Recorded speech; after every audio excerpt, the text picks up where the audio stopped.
ನನ್ನ ಸಮಾಜಕ್ಕೆ ಅನ್ಯಾಯವಾದಾಗ, ನನ್ನ ಸಮಾಜದವರು ಮತ್ತೊಬ್ಬರ ಹತ್ರ ಹೋಗಿ ಅಳಲು ತೋರ್ಕೊಂಡಾಗ, ಆ ಅಳಲು ಯಾಕೆ ಆಗ್ತಾ ಇದ್ದಾರೆ, ನಮ್ಮ ಸಮಾಜದವರು ಯಾಕೆ ಈ ರೀತಿ ಮಾತಾಡ್ತಾ ಇದ್ದಾರೆ ಅಂತಕ್ಕಂಥದ್ದು ತಾವು ಅರ್ಥ ಮಾಡ್ಕೋಬೇಕಾಗಿತ್ತು.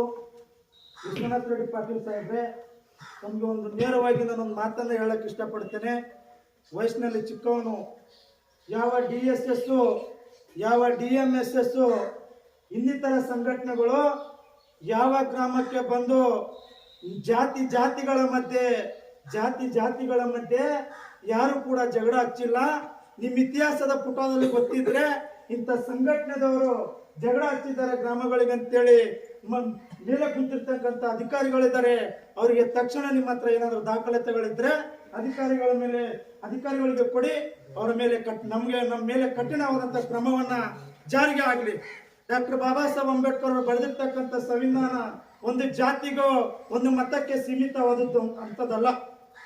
ಇಡೀ ಬಾಬಾ ಸಾಹೇಬ್ ಅಂಬೇಡ್ಕರ್ ಅವರು ಎಲ್ಲ ಜಾತಿ ಜನಾಂಗದ ವ್ಯಕ್ತಿಗಳು ಎಲ್ಲರೂ ಕೂಡ ಸ್ವಾವಲಂಬತೆಯಿಂದ ಬದುಕಬೇಕು, ಎಲ್ಲರೂ ಕೂಡ ಒಂದೇ ತಾಯಿಯ ಮಕ್ಕಳು ಅಂತ ಹೇಳ್ಕೋಬೇಕಂತೇಳಿ ಬಾಬಾ ಸಾಹೇಬ್ ಅಂಬೇಡ್ಕರ್ ಅವರು ಇವತ್ತು ಬರೆದು ಕೊಟ್ಟಿರ್ತಕ್ಕಂಥ ಸಂವಿಧಾನ ಅಡಿಯಲ್ಲಿದೆ.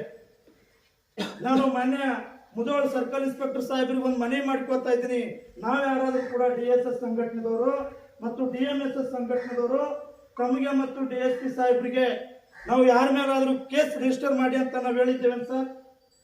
ನಾವು ಹೇಳಿಲ್ಲ. ಊರಿನ ಹಿರಿಯ ಮುಖಂಡರು ಬಂದ್ರು, ಎಲ್ಲರೂ ಗ್ರಾಮಸ್ಥರು ಬಂದ್ರು, ಕುಂತ್ಕೊಂಡು ಮಾತಾಡಿದ್ವಿ. ನಾನು ಕೂಡ ಸಾಹೇಬ್ರೆ, ಇಂದು ಸವಿತಾ ಸಮಾಜದಲ್ಲಿ ಅನ್ಯಾಯ ಆಗಿದೆ, ನಮ್ಮ ಸಮಾಜಕ್ಕೆ ಅನ್ಯಾಯ ಕೊಟ್ಟಿದ್ದಾರಂತ ತಕ್ಷಣ ನನ್ನ ಕಾಲ್ ಬಂದ್ರೆ ಸೇಡಂ ತಾಲೂಕದಲ್ಲಿ ಇರ್ತಕ್ಕಂಥ ಸವಿತಾ ಸಮಾಜದ ಎಲ್ಲ ಅಧ್ಯಕ್ಷರುಗಳಿಗೆ ನಾನು ಕರೆಸಿದ್ದೀನಿ. ಅವರ ನೇತೃತ್ವದಲ್ಲಿ ಒಂದು ಪಂಚಾಯತಿ ಆಯಿತು. ನಾವು ಕೂಡ ಎಲ್ಲರೂ ಕೂಡ ರಾಜ್ಯ ಆಗಿದ್ವಿ. ನಾವು ಯಾರ ಮೇಲೆ ದುರುದ್ದೇಶದಿಂದ ಕೇಸೇ ಮಾಡಬೇಕು, ಆ ಗ್ರಾಮದ ಮೇಲೆ ಕೇಸ್ ಮಾಡಬೇಕು.